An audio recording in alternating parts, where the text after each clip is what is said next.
শয়তান আল্লাহর কাছে চ্যালেঞ্জ করে বলেছিল, ও আমার রব, ফাবিমা গাওয়াইতানি লা তুদান্না লাহুম সিরাতাল মুস্তাকিম। যে আদমের কারণে আমি পথহারা হয়ে গেলাম, আমি শয়তান তোমার ইজ্জতের কসম করে বলছি, ওই আদমের সন্তান জান্নাতে যখন রওনা দেবে, আমি ওই সিরাতে মুস্তাকিমে তাদের জন্য অপেক্ষারত থাকবো।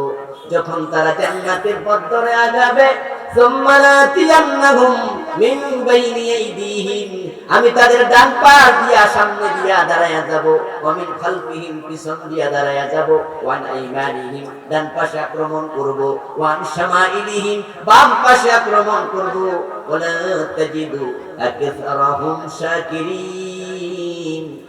রেজাল্ট দাঁড়াবে অধিকাংশকে শুকরওয়ালা পাবা না, আমি কাফের বানায়া ছেড়ে দেব। এজন্য কোরআনে আল্লাহ বলেছে আকসারুহুম লা ইয়াকিলুন, আকসারুহুম লা ইয়াকিলুন, আকসারুহুম লা ইউমিনুন। মানুষের অধিকাংশ বুঝবে না, অধিকাংশ ঈমান আনবে না। ওয়া মা ইউমিনু আকসারুহুম বিল্লাহি ইল্লা ওয়া হুম মুশরিকুন। আরেক আয়াতে আল্লাহ তাআলা বলেন, আবার যারা ঈমান আনবে তাদের অধিকাংশ ঈমান আনার পরে আবার মুশরিক হয়ে যাবে। কোরআন থেকে আপনাদের বলছি, রাসূলের হাদিস থেকে বলছি। কারণ হচ্ছে বক্তার কথাতে হেদায়েত নাই, কোন কবির কবিতায় হেদায়েত নাই, হেদায়েত আছে আল্লাহ কোরআন এবং রাসূলের হাদিসে, ঠিক না? এইজন্য কোরআন এবং হাদিস দিয়ে কথা বলতে হবে।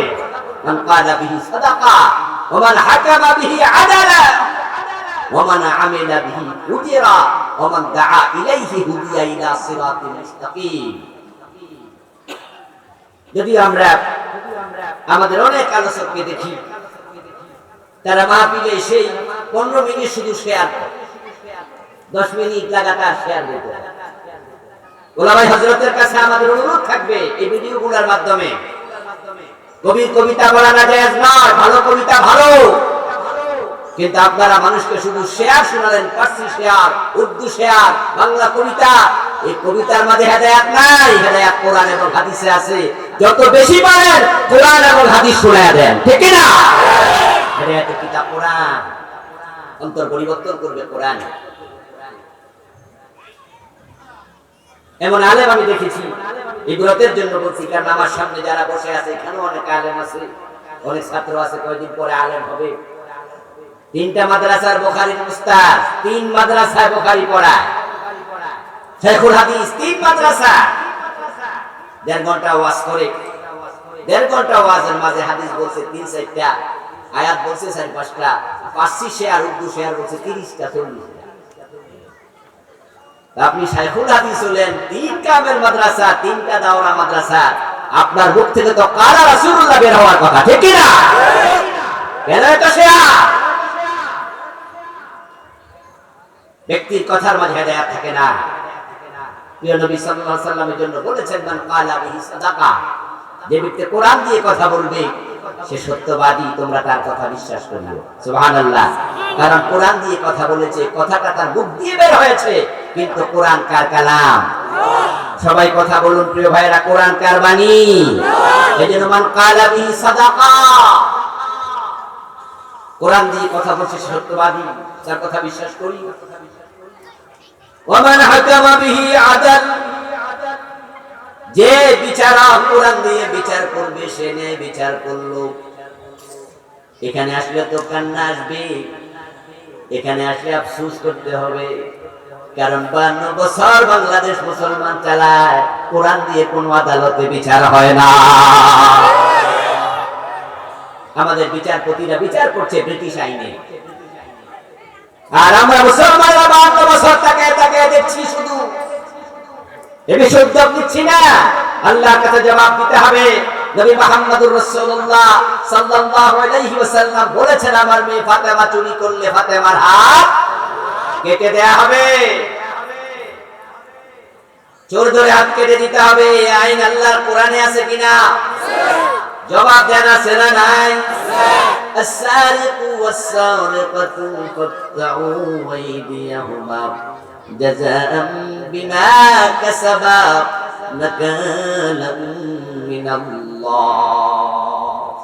আল্লাহ তাআলা বলেন, চোর মহিলা হোক আর পুরুষ হোক, হাত কেটে দাও, এটা তাদের পাপের শাস্তি, আল্লাহর পক্ষ থেকে এটাই বিধান। 52 বছরের বাংলাদেশে কয়জন চোরের হাত কাটছেন? কথা বলেন না কেন? কয়জনের হাত কাটছেন? এই দেশে চোর আছে না নাই? চোরের জ্বালা অস্থির, দেশটা কঠোর হয়ে যাচ্ছে। রাস্তাঘাট বানানোর 1 বছরের ব্যবধানে চামড়া উঠে যায়। এই চোরগুলো দেশের টাকা কারা পাঠিয়ে বাড়ি বানাচ্ছে, আমেরিকায় বাড়ি করছে।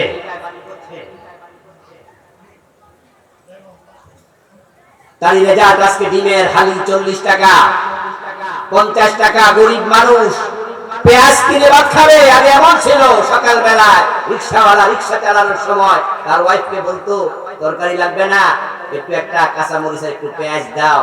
এখন পেঁয়াজ কিনে খাবে এই সুযোগটাও অনেকের নাই। কিনতে গেলে স্বামী কাঁদে, উঠতে গেলে বউ কাঁদে।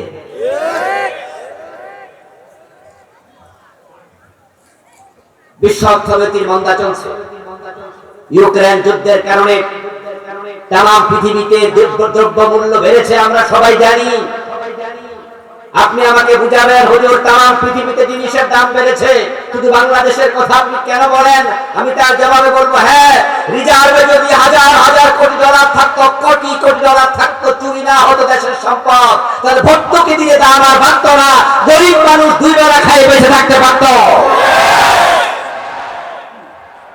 চুরি বন্ধ করা যায়নি, কিভাবে বন্ধ করবেন? আপনারা তো আইন বানিয়েছেন, চোর ধরে জেলে দাও। আল্লাহর আইন ছাড়া শান্তি আসবে না।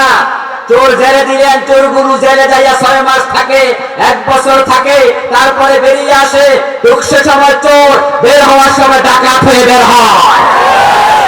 কারণ সৎসঙ্গে সর্বনাশ, অসৎ সঙ্গে সর্বনাশ।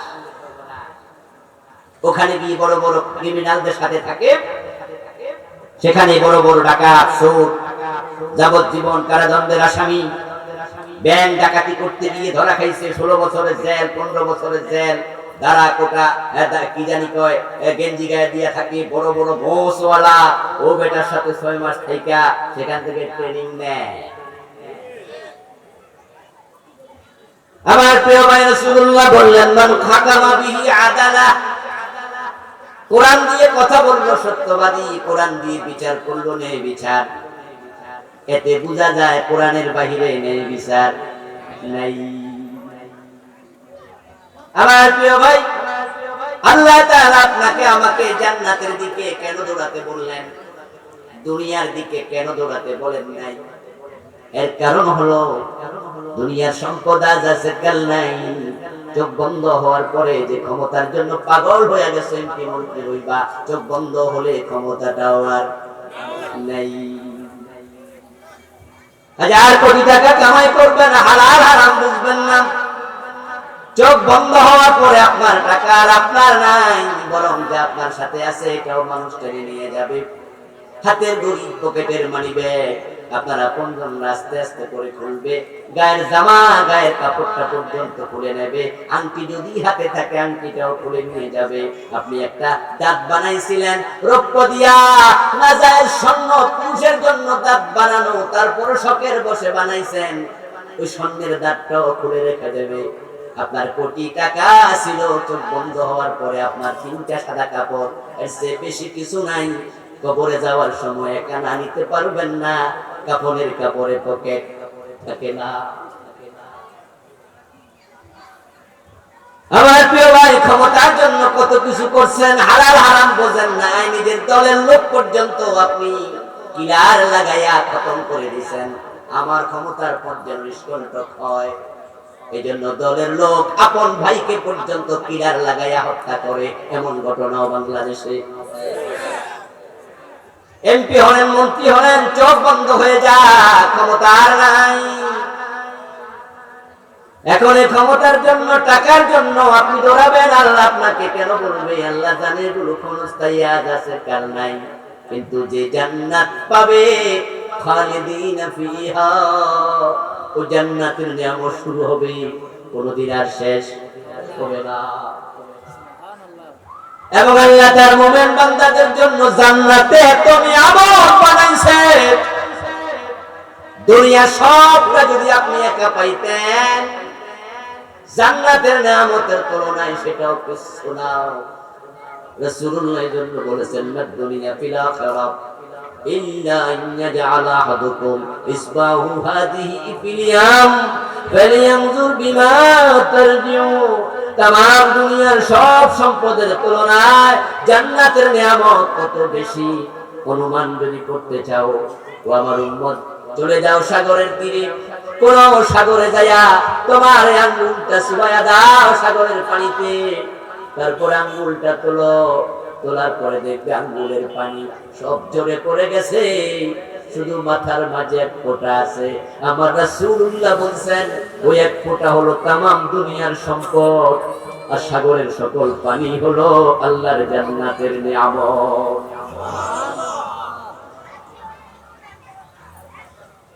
ও প্রিয় ভাই, বাড়ি কিনবেন, গাড়ি করবেন, কেন সুদে টাকা লাগান, কেন ঘুষ খান, কেন মানুষের হক জবরদখল করেন? টাকা হইলে বাড়ি কিনবেন, গাড়ি করবেন, কতটুকু জমিন কিনবেন। আপনাদের কিশোরগঞ্জের কৃতি সন্তান কন্ট্রাক্টর আলহাজ জহিরুল ইসলাম সাহেব বাংলাদেশের 1 নাম্বার ধনী মানুষ ছিল। বলুন তো, পুরা বাজিতপুর উনি কিনতে পারছে? এতগুলো মানুষ কথা বলে না কেন ভাইরা? পুরা বাজিতপুর কি জহির সাহেব কিনতে পারছে? বাজিতপুর পুরা কিনতে পারে না, ওনার ইউনিয়নটা কিনতে পারছে, ওনার গ্রামটা কিনতে পারছে।